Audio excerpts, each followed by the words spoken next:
नवरात्रीच्या 9 दिवसांमध्ये अखंड दिवा घरामध्ये तेवत ठेवल्याने घरात सुख समृद्धी येते आणि ऐश्वर्याची प्राप्ती होते. पण हा अखंड दिवा जो आहे तो नक्की कसा लावायचा, त्या अखंड दिव्याची ज्योत कशी बनवायची, त्याचबरोबर तुम्हाला जर यावर्षी पहिल्यांदाच अखंड दिवा तेवत ठेवायचा असेल तर त्यासाठी अशा कोणत्या गोष्टी आहेत ज्या तुम्ही लक्षात ठेवायला हव्या. सगळ्यात महत्त्वाचा प्रश्न म्हणजे जर तुमच्या घरामध्ये घट बसत नसतील तर तुम्ही अखंड दिवा लावू शकता का. या सगळ्या प्रश्नांची उत्तरं तुम्हाला आजच्या या व्हिडिओतनं मिळणार आहेत आणि अखंड दिवा आम्ही तुम्हाला लावून दाखवणार आहोत, पूर्ण क्रिया करून दाखवणार आहोत. त्यामुळे हा व्हिडिओ शेवटपर्यंत नक्की पहा, लक्ष देऊन ऐका. सुरुवात करण्याआधी चॅनलला सबस्क्राईब करा आणि आमच्या फेसबुक पेजलाही फॉलो करा. आता अखंड दिव्याची ज्योत कशी बनवायची आणि दिवा कसा लावायचा याची कृती दाखवण्याआधी काही गोष्टी आहेत ज्या तुम्ही लक्षात घ्यायला हव्या. सर्वसामान्यपणे आपण रोज सकाळी आणि संध्याकाळी देवासमोर दिवा लावतो, तरी सुद्धा विशेषतः नवरात्रीच्या काळामध्ये मात्र अखंड ज्योत प्रज्वलित केली जाते. अखंड दिवा तेवत ठेवण्याला खूप महत्त्व आहे, ही गोष्ट सगळ्यांना माहिती आहे. पण ही प्रथा का आणि कशासाठी आहे हे सुद्धा जाणून घ्यायला हवं, तर तुमच्या कृतीलाही अर्थ प्राप्त होईल. नवरात्रीत भक्तीचा, शक्तीचा जागर केला जातो. जागर करणं अर्थात जागृत राहणं.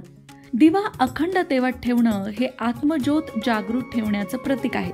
जसा देव्हाऱ्यातील दिवा तेवत असतो तशी आपली जागृत अवस्था कायम राहून आत्मज्योत तेवत राहो ही त्यामागे भावना आहे. कोणताही भक्त दिव्यात उपस्थित असलेल्या अग्नितत्वाद्वारे देवाशी संलग्न होण्याचा प्रयत्न करतो. ती केवळ दिव्याची ज्योत नसून ती आत्मज्योत मानली जाते. जीवाशिवाला जोडणारी ही वात अखंडित राहून ज्ञानदीप प्रकाशमान व्हावा ही त्यामागची मुख्य संकल्पना आहे. अगदी थोडक्यात सांगायचं झालं तर या 9 दिवसांमध्ये आपण देवीची सतत आणि अखंड भक्ती करावी आणि ही भक्ती करत असताना आपलं मन कुठेही भटकू नये. या 9 दिवसांमध्ये आपण देवीशिवाय दुसरा कुठलाही विचार करू नये.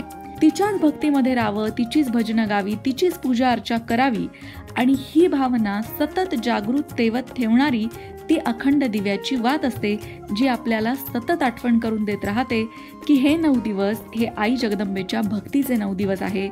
या 9 दिवसांमध्ये आपण दुसरा कुठलाही विचार करता कामा नये. खरं तर कोणत्याही प्रकारच्या पूजेची सुरुवात दिवा प्रज्वलित करून केली जाते आणि पूजेच्या शेवटी आरती ओवाळून सांगता केली जाते. असं म्हणतात की दिवा भक्ताचा दूत बनवून आपल्या इष्टदेवापर्यंत आपल्या भावना पोहोचवत असतो. म्हणून ज्या घरांमध्ये देवाची नित्य पूजा होते तिथे दिवा लावणं, घंटा वाजवणं, शंख वाजवणं अशी परंपरा असते. देवी देवतांचा सदैव अशा घरामध्ये वास असतो. आता बघूया की अखंड दिवा कसा लावायचा. नवरात्रीमध्ये अखंड दिवा लावण्यासाठी एक चौरंग मांडावा. त्या चौरंगावर लाल वस्त्र टाकून घ्यावं. याप्रमाणे मांडणी झाल्यानंतर अक्षदांनी मंडल करावं. तुम्ही अक्षदांनी स्वस्तिक सुद्धा काढू शकता किंवा अष्टदल कमळही काढू शकता किंवा नुसत्या अक्षदा मांडून त्यावरही दिवा ठेवू शकता. आता आपण इथे फुलांनी छोटीशी आरास करणार आहोत. तुमच्याकडे जी फुलं उपलब्ध असतील ती फुलं तुम्ही हा चौरंग सजवायला वापरू शकता. याप्रमाणे आपला फुलांनी सजवलेला चौरंग दिसेल. आता मी या चौरंगाभोवती मोत्यांची रांगोळी ठेवते आहे. तुम्ही हाताने सुद्धा सुंदरशी रांगोळी काढू शकता. अखंड दिव्यासाठी वात बनवायला आपल्याला याप्रमाणे कापूस घ्यायचा आहे. असा पिंजून गोल केलेला कापूस तुम्हाला बाजारात विकत मिळेल. या अशा प्रकारच्या कापसाने वात बनवणं सोपं जातं. त्याच्या टोकाने आपल्याला जेवढी जाड वात घ्यायची आहे तेवढा भाग काढून घ्यायचा. ज्यांना कापूस पिंजून त्यातून एक अखंड धागा काढणं जमत नसेल त्यांच्यासाठी हा सोपा मार्ग आहे. बऱ्याच ठिकाणी कापसाऐवजी रक्षासूत्र सुद्धा वापरलं जातं. जशी तुमच्याकडे पद्धत असेल तसं तुम्ही करू शकता. याप्रमाणे आपल्याला हवा तेवढा भाग आपण कापसाचा काढून घ्यायचा आहे आणि साधारण ही वात हाताची एक वीत आणि पुढे 4 बोटं इतकी लांब असली पाहिजे. म्हणजे आपण 1.25 हात लांब वात असली पाहिजे असं म्हणू शकतो.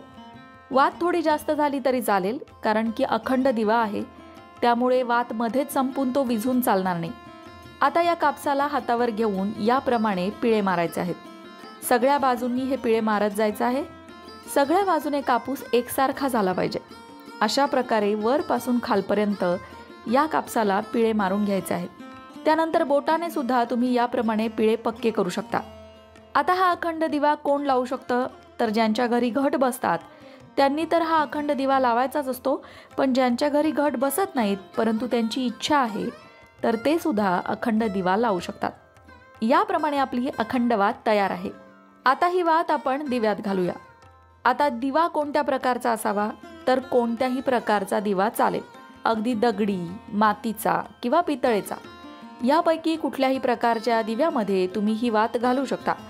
या प्रकारचा पितळेचा दिवा असेल तर एखाद्या टोकदार वस्तूने ही वात दिव्यामध्ये घालायची आहे. नवरात्रीत अखंड ज्योत लावल्याने कुटुंबात सुखसमृद्धी येते आणि कुटुंबातील सदस्यांची प्रगती होते. ज्योतीच्या प्रकाशाने सगळ्याच समस्या दूर होतात आणि आई जगदंबेचा सुद्धा आशीर्वाद मिळतो. आता या दिव्यामध्ये तेल घालून घ्यायचं आहे. तुम्ही शुद्ध तुपाचाही दिवा लावू शकता. जर तेल वापरत असाल तर ते तिळाचं किंवा मोहरीचं असावं. याप्रमाणे आपला अखंड दिवा तयार होईल. आता आपण हा दिवा सजवलेल्या चौरंगावर ठेवूया. आता या दिव्याला प्रज्वलित करूया. याप्रमाणे आपला दिवा प्रज्वलित केल्यानंतर दिसणार आहे. आता या दिव्याला हळद, कुंकू आणि अक्षता अर्पण करायचे आहेत. एक फूल वाहायचं आहे आणि मनोभावे नमस्कार करायचा आहे. अखंड ज्योत लावल्यानंतर त्या दिव्याची योग्य ती काळजी घेतली जाणं गरजेचे आहे. दिवा मध्येच विझणार नाही याकडे लक्ष द्या. शक्यतो घरात कोणी ना कोणीतरी त्या दिव्याची काळजी घ्यायला असावं. घर बंद करून कुठेही जाऊ नका. हो, परंतु जर घरातले सगळेच लोक नोकरी करणारे असले किंवा बाहेर पडणारे असले तर सकाळीच बाहेर पडताना योग्य त्या प्रमाणात तेल किंवा तूप त्या दिव्यामध्ये घाला आणि मग बाहेर पडा. वातही मोठी करून घ्या जेणेकरून तुम्ही संध्याकाळी घरी येईपर्यंत दिवा विझणार नाही. या प्रकारे अखंड दिवा घरामध्ये लावल्यानंतर घरातल्या वातावरणातली प्रसन्नता नक्कीच तुम्हाला जाणवेल. महिषासूर नावाच्या असुराशी प्रतिपदा ते नवमी असे 9 दिवस युद्ध करून देवीने नवमीला रात्री महिषासुराला ठार मारले. तेव्हापासून तिला महिषासुरमर्दिनी म्हणू लागले आणि नवरात्रीचा हा उत्सव साजरा करू लागले. प्रभू श्रीरामचंद्रांच्या हातून सुद्धा रावणाचा वध व्हावा या उद्देशाने नारदांनी प्रभू श्रीरामांना नवरात्रीचं व्रत करायला सांगितलं होतं, अशी कथा पुराणात येते. हे व्रत पूर्ण केल्यावरच प्रभू श्रीरामचंद्रांनी लंकेवर स्वारी केली आणि रावणाला ठार मारले.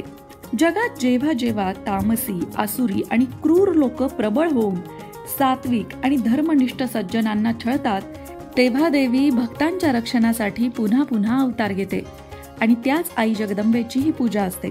नवरात्रीत देवी तत्व नेहमीपेक्षा 1000 पटीने अधिक कार्यरत असतं. देवी तत्वाचा अधिक लाभ मिळवण्यासाठी नवरात्रीमध्ये अखंड दिवा लावला जातो.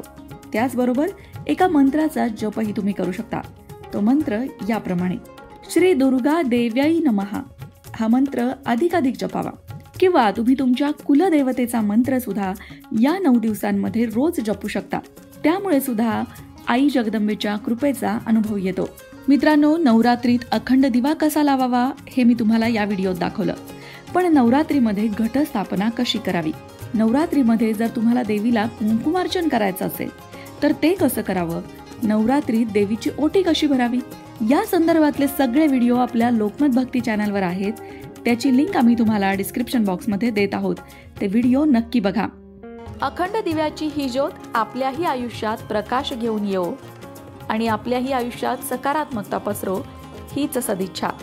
बोला आई जगदंबेचा उदो उदो. अशाच प्रकारच्या माहितीपूर्ण व्हिडिओसाठी लोकमत भक्ती चॅनलला नक्की सबस्क्राईब करा आणि बेल आयकॉनला क्लिक करा, म्हणजे आमच्या नवनवीन व्हिडिओचं नोटिफिकेशन तुम्हाला मिळत राहील. तसेच योग्य आध्यात्मिक मार्गदर्शनासाठी लोकमत भक्तीच्या फेसबुक पेज आणि इन्स्टा पेजला लाईक आणि फॉलो करायला विसरू नका.